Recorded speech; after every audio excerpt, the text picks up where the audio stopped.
Hello everyone, I am Valita, your maths teacher, and today we are going to continue our chapter first, that is real numbers and LCM and HCF for class 8th from Pearson IIT Foundation Mathematics.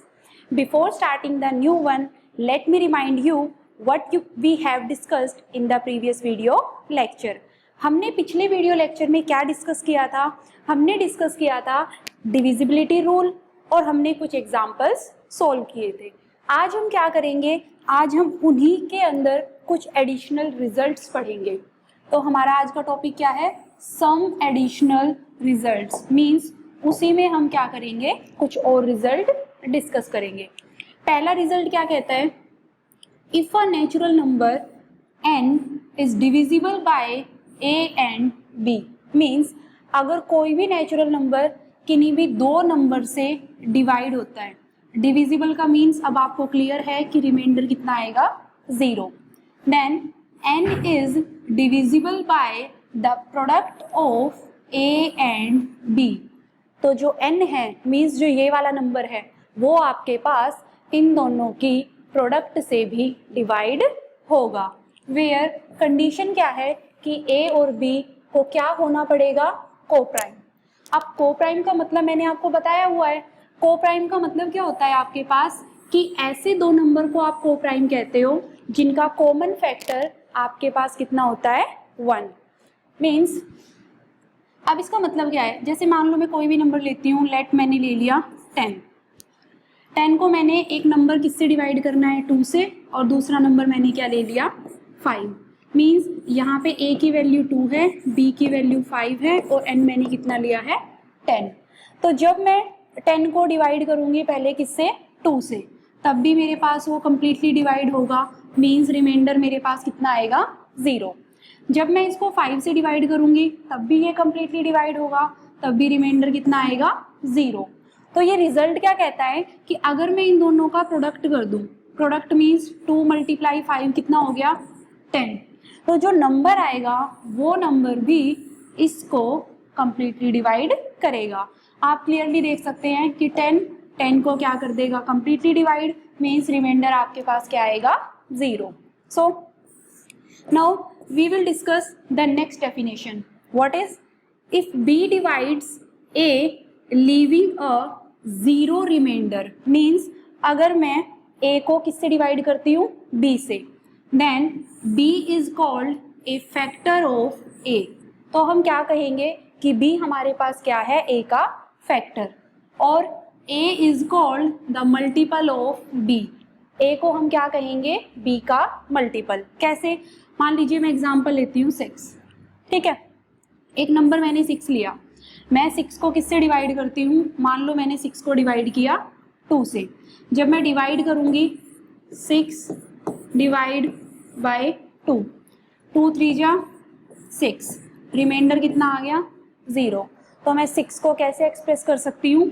Divisor into quotient plus remainder. Express कर दिया. अब यहाँ पे हमारे पास क्या है? हम देख सकते हैं कि हमारे पास अगर रिमाइंडर 0 आता है तो हम कहते हैं कि 6 जो है वो डिविजिबल है किससे? 2 से. तो यहाँ पे मैं क्या कह सकती हूँ कि मेरे पास 2 फैक्टर है किसका? 6 का. सिमिलरली 3 भी फैक्टर है किसका? 6 का. और यहाँ से क्या कंक्लूजन निकलता है कि जो 6 है वो आपके पास मल्टीपल है 2 का एज वेल एज 3 का. तो आपको यहाँ पे यही बताया गया है कि अगर आप किसी भी नंबर a को डिवाइड करते हो b से और रिमाइंडर 0 आता है तो b को हम फैक्टर कहते हैं a का और a को हम मल्टीपल कहते हैं b का. यही एग्जाम्पल आपको बताया गया है. अब आप यहाँ देख सकते हैं 24 के फैक्टर बताने हैं आपको. फैक्टर मीन्स ऐसे वाले नंबर्स जिनको अगर हम इससे डिवाइड करेंगे तो ये आपके पास डिवाइड करने के बाद रिमाइंडर क्या देगा? 0. मीन्स अगर मैं 24 को 2 से डिवाइड करूँ तो मेरे पास डिवाइड करने के बाद रिमाइंडर कितना आ जाएगा? 0. ये इससे कम्प्लीटली डिविजिबल हो जाएगा और रिमाइंडर मेरे पास 0 आएगा. तो इसका मतलब मैं 2 को क्या कह सकती हूँ? That 2 is a factor of 24. अब आप सिमिलरली 3, 4, 6, 8, 12, 24 सबके लिए आप ये चेक कर सकते हैं। अब आप एक बात नोटिस करेंगे, जब भी हम फैक्टर की बात करते हैं तो 1 हमेशा आएगा। 1 is the factor of every number in the universe. Similarly, each number is the factor of itself. Means her number खुद का फैक्टर होगा और 1 आपके पास हर नंबर का फैक्टर जरूर होगा। यहाँ से आप एक ऑब्जर्वेशन ये भी निकाल सकते हैं कि जो 1 है वो लीस्ट फैक्टर होगा। मीन्स अगर मुझे किसी भी नंबर का सबसे छोटा फैक्टर पूछना है कि सबसे छोटा कौन सा होगा, तो वो हमेशा क्या रहेगा, 1। और अगर सबसे बड़ा पूछा जाए तो आप क्या बताएंगे, द नंबर इटसेल्फ। मीन्स यही आपने ऑब्जर्वेशन की है कि 1 is the factor of every natural number and it is the least of the factors of any natural number. Means अगर आप किसी भी नंबर के फैक्टर निकालेंगे तो 1 हर नंबर का फैक्टर होगा एंड वो क्या होगा, लीस्ट, मीन्स सबसे छोटा। Every natural number is a factor of itself. ये मैंने आपको अभी बताया कि हर नंबर आपके पास खुद का फैक्टर होगा, क्योंकि सिंपल सी बात है कि आपके पास हर नंबर खुद को डिवाइड कर सकता है कंप्लीटली। जैसे अगर यहाँ पे देखिए 256 के फैक्टर, तो आप क्या पाएंगे कि 256 के लिए ग्रेटेस्ट फैक्टर कौन बनेगा, इटसेल्फ, और स्मॉलेस्ट कौन बनेगा, 1। तो आपको यहाँ पे यही बताया गया है कि हर नंबर खुद को कम्प्लीटली डिवाइड करता है, मीन्स हर नंबर खुद का फैक्टर है and it is greatest among it's factor, और उसके जितने भी फैक्टर है उसमें से वो क्या होगा, सबसे बड़ा।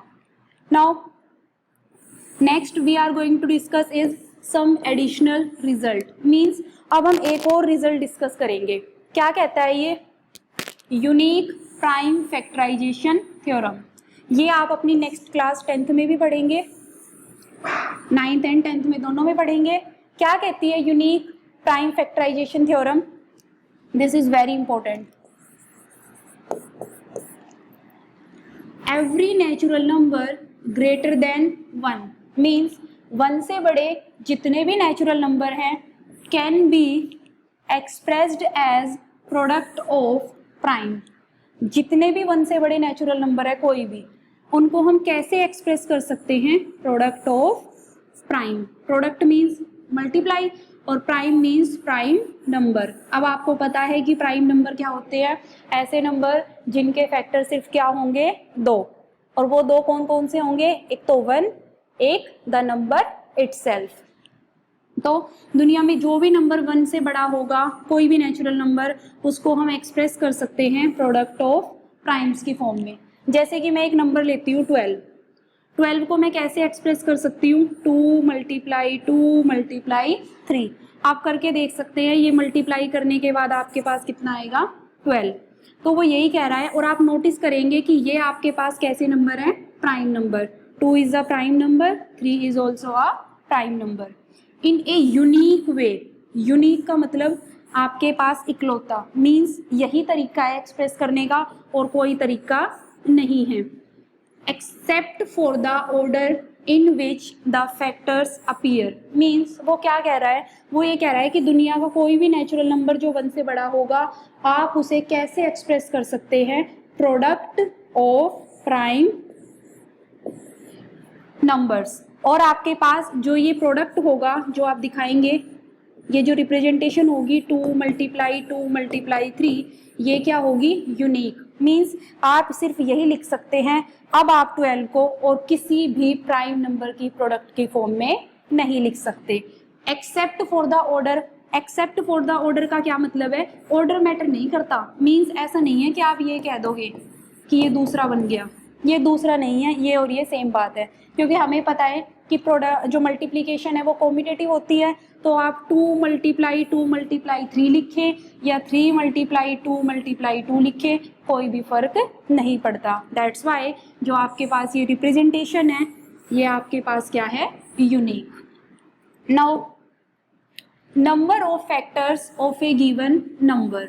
अब देखो, हमने अभी अभी देखा कि हमने 12 की प्राइम फैक्टराइजेशन की, तो हमारे पास कितना आया, 2 × 3।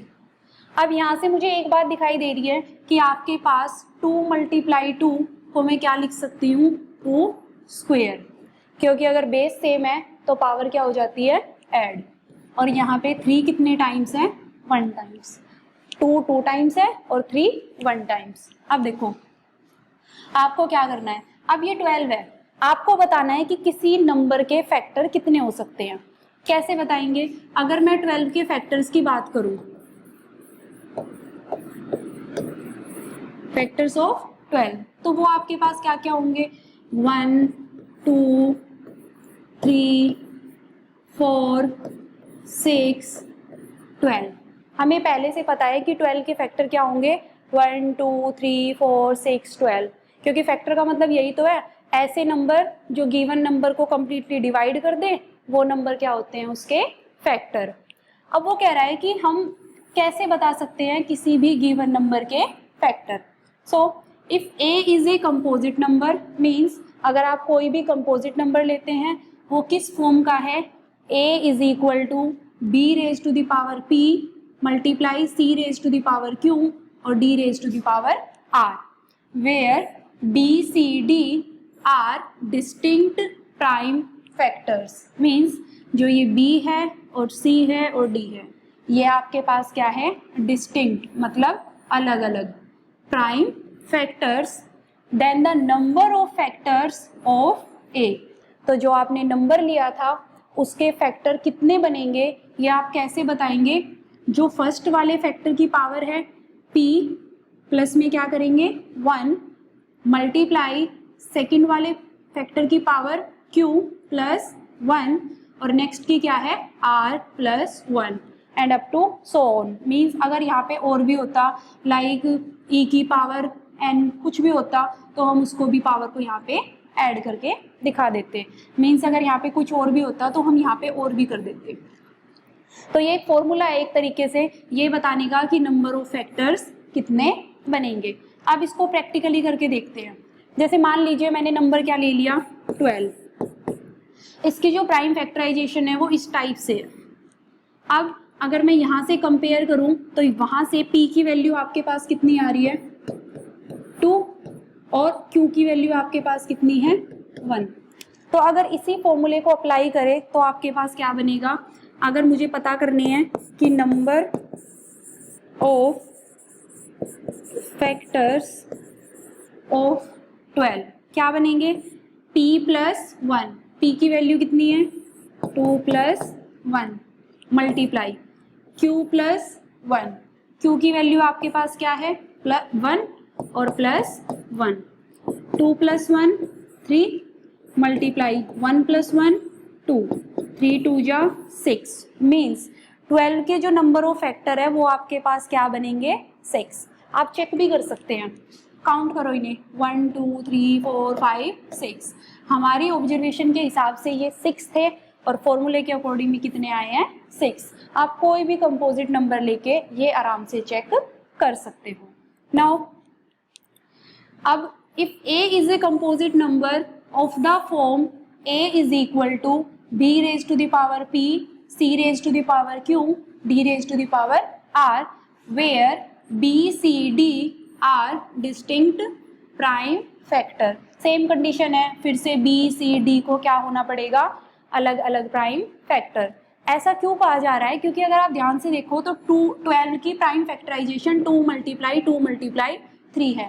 आपको अगर ये फॉर्मूला अप्लाई करना है तो पहले आपको ऐसे एक्सप्रेस करना पड़ेगा कि आपके पास जो प्राइम फैक्टराइजेशन है उसमें यहाँ जो नंबर है वो आपके पास क्या होने चाहिए? डिस्टिंक्ट। मीन्स आपको पहले इन दोनों को क्या करना पड़ेगा? मर्ज करना पड़ेगा। Clear? Now then sum of all the factors of a। अब हमें ये तो पता चल गया कि 12 के फैक्टर हमारे पास कितने हैं? 6। अब वो हमसे क्या चाहता है कि हमें ये पता करना है कि इनका सम करके कितना आएगा, और उसके लिए हमारे पास क्या फॉर्मूला है? ये फॉर्मूला। मीन्स जितने भी उसके फैक्टर है उनका सम करके कितना आएगा, इस फॉर्मूले से आपको पता चलेगा। अब यहाँ पे same b raise to the power p plus 1 minus 1 over b minus 1 multiply c raise to the power q plus 1 minus 1 over c minus 1 and up to ये प्रोसेस चलती रहेगी जब तक आपके पास जो प्राइम फैक्टराइजेशन है वो चलती रहेगी। अब आपके पास अगर मैं इसको सेम 12 के लिए अप्लाई करूं मुझे पता है कि मेरे पास जो 12 के फैक्टर है वो ये आ रहे हैं। अगर मैं फॉर्मूला अप्लाई करने से पहले सम करती हूँ तो देखना सम कितना आएगा, 2 + 1 3, 3 + 3 6, 6 + 4 10, 10 + 12 22, 22 + 6 28। हमें पहले से पता है कि जो 12 के फैक्टर 6 आए थे पहले, उनका सम करने से कितना आ रहा है, 28। ये हमें पहले ही पता है। अब हम देखते हैं कि जो फॉर्मूला हम रीड कर रहे हैं उसमें ये फिट है, चेक करते हैं। हमें पहले से पता है कि 12 की प्राइम फैक्टराइजेशन 2² × 3 की पावर 1 है। पुट करते हैं। इसके अकॉर्डिंग b की वैल्यू कितनी है आपके पास, b की वैल्यू 2 और आपके पास c की वैल्यू कितनी है, 3। p की वैल्यू मैंने आपको पहले ही बताई थी 2 और q की वैल्यू कितनी है, 1। फॉर्मूले में रख के देखते हैं क्या निकलेंगे हमारे पास, sum of all the factors of 12 के जितने भी फैक्टर है उन सब का आपको क्या फाइंड आउट करना है, सम। फॉर्मूला अप्लाई कीजिए, क्या बनेगा, b⁻p + 1, b की वैल्यू 2 raised p की value 2 + 1। Now -1 over b - 1, b कितना है, 2 - 1 मल्टीप्लाई c⁻q + 1, c कितना है आपके पास, 3 q की वैल्यू 1, 1 + 1 -1 ओवर 3 - 1, यही गिवन है। सिंप्लीफाई करते हैं, 2 + 1 3, 2 की पावर 3 आपके पास कितना हो जाएगा, 8 -1, 2 की पावर 3, 2 × 2 = 4, 2 × 8 -1 ओवर 2 - 1 कितना हो गया, 1। नेक्स्ट 3 की पावर 2, 3 का स्क्वायर 9, 9 -1 ओवर 3 - 1 2। 8 - 1 को सिंप्लीफाई करोगे तो आपके पास कितना आ जाएगा, 8 - 1 7 अपॉन में 1 मल्टीप्लाई 9 - 1 8 ओवर 2। लोएस्ट फॉर्म में 2 × 1 = 2, 2 × 4 = 8, 7 × 4 = 28। मीन्स 12 के जितने भी फैक्टर हैं उन सब का अगर आप सम करेंगे तो कितना आएगा, 28। और जो हमने करके देखा था उसके अकॉर्डिंग भी कितना आ रहा है, 28। अब ये फॉर्मूला मतलब ये ऑब्जर्वेशन जो हम कर रहे हैं वो कहाँ हेल्पफुल है, देखो यहाँ पे तो ये बिल्कुल आसान सा था। 12 की जो प्राइम फैक्टराइजेशन है वो सिंपल थी, फैक्टर्स भी कम थे, उनका सम करना भी इजी था। लेकिन अगर आपके पास जो ये फैक्टर्स है इस टाइप से आ जाए, इतने सारे, अब इनका तो हम सम नहीं करेंगे ना, इसको हम किस मेथड से करेंगे। अगर मान लो मैं 256 की प्राइम फैक्टराइजेशन करूं, मीन्स अगर मेरे पास बड़े बड़े नंबर्स की प्राइम फैक्टराइजेशन करनी आए तो मेरे पास इस टाइप से इतनी आसान कैलकुलेशन नहीं बनेगी। उस टाइम पे हमारी कौन हेल्प करेगा, ये formula. Clear. Now the next one that we are going to discuss is perfect number. अब एक परफेक्ट नंबर आपके पास क्या होता है, a number for which sum of all its factor is equal to twice the number itself is called a perfect number। क्या मतलब है इसका, कि कोई भी नंबर जिसके सारे फैक्टर्स का अगर मैं क्या कर दूं, सम। जैसे फॉर एग्जांपल मैंने एक क्वेश्चन ले लिया 6, पहले मैं 6 के फैक्टर पता करती हूँ। तो अगर मैं 6 के फैक्टर की बात करूं तो मेरे पास कौन कौन आएंगे 6 के फैक्टर, 1 2 3 एंड 6, यही है ना 6 के फैक्टर, 1 2 3 एंड 6। अब परफेक्ट नंबर क्या होता है कि अगर आप किसी भी नंबर के फैक्टर करते हैं, ये फैक्टर हो गए, अगर आप इनका सम करते हैं, सम करने के बाद क्या आएगा, सम कीजिए 1 + 2 + 3 + 6।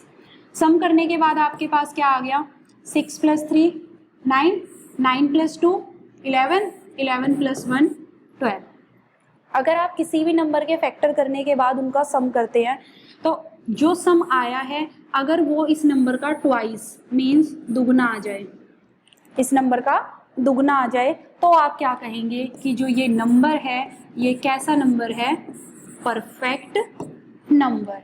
आपको यही बताया गया है कि अगर किसी नंबर के सारे फैक्टर्स का आप सम करें, सम करने के बाद जो आंसर आया है वो गिवन नंबर का ट्वाइस दुगना आ जाए, तो आप उस नंबर को क्या कहेंगे, परफेक्ट नंबर। आप सिमिलरली 48 के लिए भी चेक कर सकते हैं। कैसे, 48 के आप सारे फैक्टर्स लिख लेंगे, उसके बाद आप उसके सारे फैक्टर्स का क्या करेंगे, सम करने के बाद आपके पास कितना आ गया, 124। क्या ये 48 का ट्वाइस है, दुगना है, नहीं है। इसका मतलब हम क्या कहेंगे कि 48 is not a perfect number. Clear.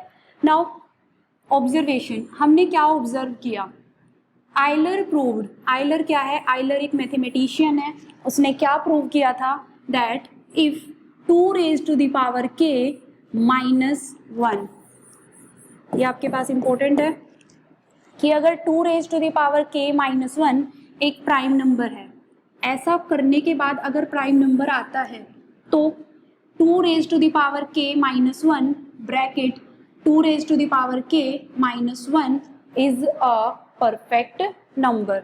तो जो ये वाला नंबर बनेगा ना वो हमेशा क्या बनेगा, परफेक्ट नंबर।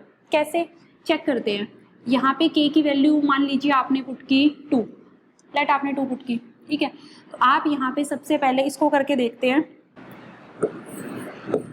k -1, वो कह रहा है कि अगर ये नंबर प्राइम नंबर आ जाए तो आपको क्या देखना है कि 2 raise to the power k -1 means 2 raise to the power k -1 bracket 2 raise to the power k -1, ये आपके पास क्या होगा, परफेक्ट नंबर। कैसे, चेक करते हैं। k की वैल्यू मान लीजिए आपने सबसे पहले पुट की 2, आपने यहाँ पे k की वैल्यू कितनी ले ली, 2 पुट कीजिए। आप पुट करेंगे 2 रेज टू द पावर 2 -1, 2 का स्क्वायर 4, 4 -1 क्या हो गया, 3। अब हमें चेक करना था कि ये सोल्व करने के बाद अगर प्राइम नंबर आ जाए, तो हमें तो पता है 3 कैसा नंबर है, प्राइम नंबर। कैसा नंबर है ये, प्राइम नंबर।